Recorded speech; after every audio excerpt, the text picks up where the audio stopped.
आज यहाँ पर जितने लोग हैं, मैं ये कहूंगा ये जिंदा लोग हैं।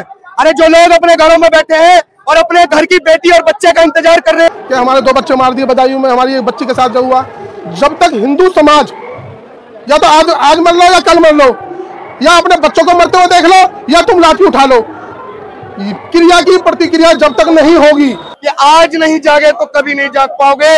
क्योंकि आज बेटियों और बच्चों पर हमले हो रहे हैं, दिल्ली ही नहीं समस्त भारत के अंदर हो रहे हैं ये।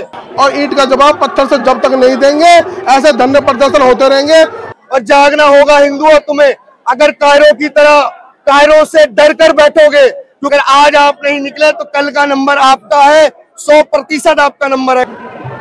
आज अगर इसके विपरीत किसी मुस्लिम लड़की की, देखो बहन बेटी सबकी बराबर है, बहन बेटी किसी धर्म की हो, इसके विपरीत होती तो लाखों छोटे पजामे वाले जालीकट रोड पे आ जाते, पत्थरबाजी और प्रदर्शन तोड़फोड़ कर देते। प्रार्थना करता हूँ कि सख्त कानून लाया जाए। अगर देश के अंदर एक संविधान और एक कानून की बात हो रही है तो कानून के नाम पर भेदभाव केवल हिंदुओं के साथ किया जा रहा है, ये बंद होना चाहिए। जय श्री राम।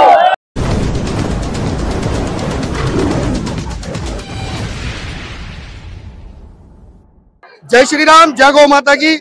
लगातार दिल्ली एनसीआर के अंदर नाबालिग बच्चों को टारगेट किया जा रहा है, जिसमें हमारे बच्चे और बेटियों को जिहादियों की तरह टारगेट किया जा रहा है। आज आप लोग पांडव नगर में देख रहे हैं कि मदर डेयरी के नजदीक एक घटना होती है हमारी नाबालिग बच्ची के साथ में, और वो जिहादी एक पकड़ा जाता है और बाकी के अभी भी लापता है।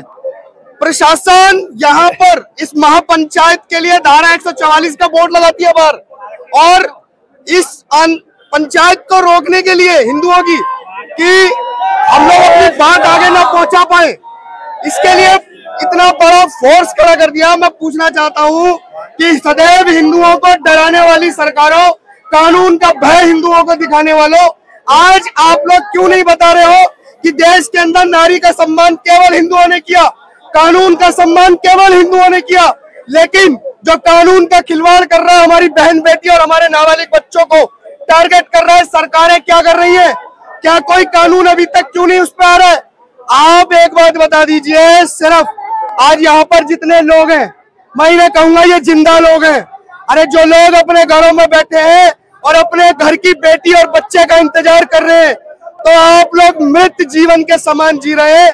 क्योंकि अगर ऐसे ही हत्याएं और ऐसे ही बलात्कार होते रहे तो आने वाले समय में हिंदुओं, तुम्हारे यहाँ पर आने वाला कोई नहीं बचेगा।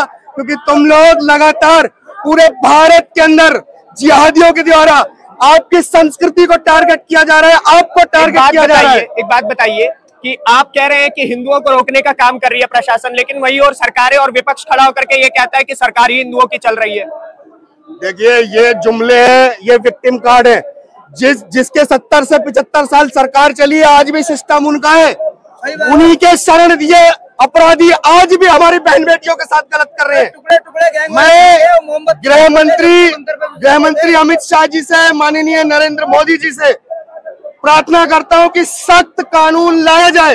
अगर देश के अंदर एक संविधान और एक कानून की बात हो रही है तो कानून के नाम पर भेदभाव केवल हिंदुओं के साथ किया जा रहा है, ये बंद होना चाहिए। क्योंकि लगातार आप लोग विक्टिम कार्ड और मुसलमानों को फायदा पहुंचा रहे हैं, जिहादियों को फायदा पहुंचा रहे हैं। आपने वक्फ बोर्ड दे दिया, आपने दुनिया के काले कानून हिंदुओं को बंधक बनाने के लिए बना दिए। मुस्लिम पर्सनल लॉ बोर्ड हो गया भाई साहब, मुस्लिम पर्सनल लॉ बोर्ड चाहे कोई सा भी बोर्ड, भारत के अंदर कानून ये लोग केवल बचने के लिए इस्तेमाल करते हैं। बाकी देश के अंदर डर, केवल डर, कानून का दिखाने का काम कर रहे हैं। मैं खाली अपील करूंगा कि आज नहीं जागे तो कभी नहीं जाग पाओगे। क्योंकि आज बेटियों और बच्चों पर हमले हो रहे हैं, दिल्ली ही नहीं समस्त भारत के अंदर हो रहे हैं ये। और जागना होगा हिंदुओं तुम्हें।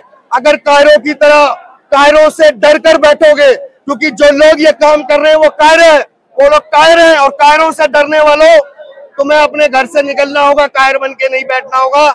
अगर आज आप नहीं निकले तो कल का नंबर आपका है, 100% आपका नंबर है कल का। ये मानसिकता जो लोग समझ नहीं रहे, और मैं शुरू से बोलता आ रहा हूँ, ये मानसिकता इनकी पाठशाला से मिलती है। जिस पाठशाला में जो किताब है वो उनकी गंदी किताब है, उस जो उनकी पढ़ाई उस गंदी किताब से है, तो उसी से वो गंदी सोच है। जैसा इनका सिस्टम है, जिसकी पाठशाला से उसी से चलते हैं। ये जो घटना हुई है ना, बहुत दर्दनाक हुई है। और मैं पहले भी आया था, अभी 6-7 दिन पहले। आज अगर इसके विपरीत किसी मुस्लिम लड़की की, देखो बहन बेटी सबकी बराबर है, बहन बेटी किसी धर्म की हो, इसके विपरीत होती तो लाखों छोटे पजामे वाले जालीकट रोड पे आ जाते, पत्थरबाजी और प्रदर्शन तोड़फोड़ कर देते। यहाँ हम शांति से कर रहे हैं, जब भी बैरिकेड लगा दिए हैं, क्योंकि हम शांति प्रिय आदमी हैं। ये भाई हिंदू समाज को रोड पे उतरना पड़ेगा, नहीं तो नंबर सबका आएगा। हम कहते हैं उसकी बेटी नहीं है, बेटी हमारी है, समाज की बेटी है, धर्म की बेटी है, हिंदू समाज की बेटी है। हमको सड़कों पर उतरना पड़ेगा और हमें किसी पार्टी के सहारे, किसी विशेष पार्टी के, कोई पार्टी हो, सबको दरकिनार करके हमें हिंदुत्व की तरफ बढ़ना पड़ेगा। नहीं तो दिन ऐसा आएगा, नंगा नाच होगा, पास में ही चारों तरफ छोटे पजामे वाले।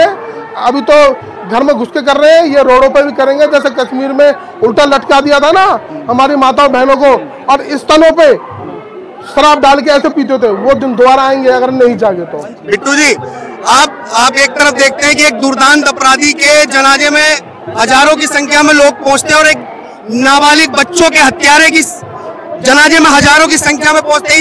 इसको क्या आप देखते हैं और क्या संदेश देना चाहेंगे पूरे देश को आज? देखो जी, पूरे देश को मैं बोलना चाहूँगा कि हमारे 2 बच्चे मार दिए बदायूं में, हमारी एक बच्ची के साथ जो हुआ। जब तक हिंदू समाज या तो आज मर लो या कल मर लो, या अपने बच्चों को मरते हुए देख लो, या तुम लाठी उठा लो। क्रिया की प्रतिक्रिया जब तक नहीं होगी कहीं भी, जब तक ये हाल हमारी बच्चों के साथ कैसे दी जाएगी क्रिया की प्रतिक्रिया? जैसा वो सड़कों पे करते हैं, हमें सड़कों पे उतरना पड़ेगा। हम सड़कों पे उतरने से, जेल जाने से डरते हैं, क्योंकि जेल चले गए तो हमारी छुट्टी हो जाएगी, हमारी नौकरी से निकाल दिया जाएगा। जिस नौकरी के लिए, जिन बच्चों के लिए तुम बड़ी बड़ी कोठी बना रहे हो, उन कोठियों पे ना उन छोटे पजामे वालों का राज हो जाएगा। ये सब व्यर्थ है। अभी भी मैं फरीदाबाद का एक वो है, उसके लड़के ने, जो गजिस्ट्रेट ऑफिसर है, अब मैं जाऊंगा सुबह, उसका लड़का मुस्लिम बन गया। ये संस्कार की बात है।